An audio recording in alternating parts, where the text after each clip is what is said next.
Tu as les problèmes des femmes de nuit et des maris de nuit.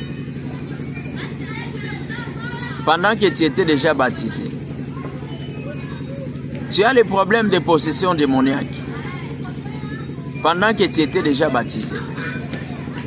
Ces problèmes-là n'engagent plus la coutume. Ça n'engage plus la tradition.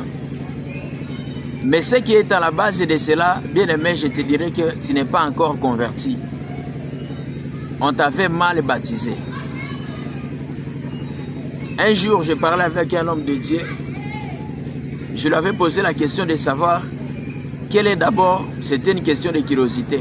Dites-moi d'abord, c'est quoi le vrai baptême dans la Bible? Il m'a parlé de 2 baptêmes en disant non, vous pouvez baptiser au nom du Père, du Fils, du Saint-Esprit, ou soit vous pouvez aussi baptiser au nom de Jésus-Christ, cela ne pose pas problème. Vous voyez comment on est en train de vous tuer, comment on est en train de mentir que vous êtes déjà de Jésus alors que vous ne le sont pas, c'est pourquoi le problème ne termine pas. Il n'existe pas d'un baptême dans la Bible, il n'existe qu'un seul baptême, le baptême par le nom de Jésus-Christ de Nazareth, c'est le baptême par lequel le Saint-Esprit descend. On commence par Ephésiens chapitre 4, verset 4. Nous lisons au nom de Jésus-Christ. Il y a un seul corps, un seul esprit. Comme aussi vous avez été appelés à une seule espérance par votre vocation. Nous descendons dans 5. Là, on est en train de parler maintenant sur le baptême. Il y a un seul Seigneur, une seule foi, un seul baptême. Il n'existe pas 2 baptêmes dans la Bible. Il existe un seul baptême.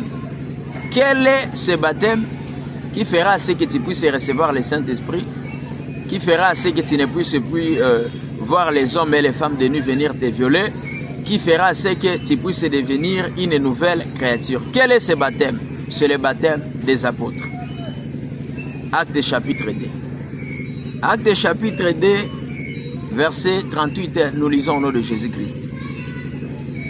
Pierre leur dit, repentez-vous et que chacun de vous soit baptisé au nom de Jésus-Christ pour le pardon de vos péchés et vous recevrez les dons de l'Esprit Saint.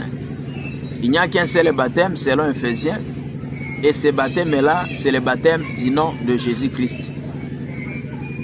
Si on t'avait baptisé par la doctrine de Trinité au nom du Père, du Fils, du Saint-Esprit, sachez que le ciel ne te reconnaît pas.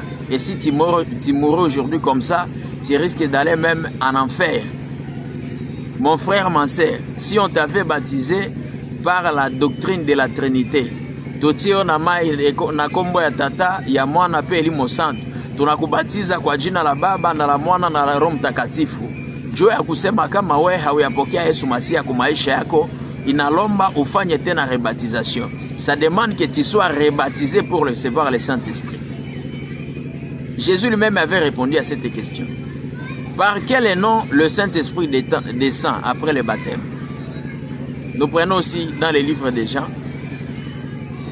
Nous lisons dans les livres de Jean. Jean 14, 26, nous lisons au nom de Jésus-Christ.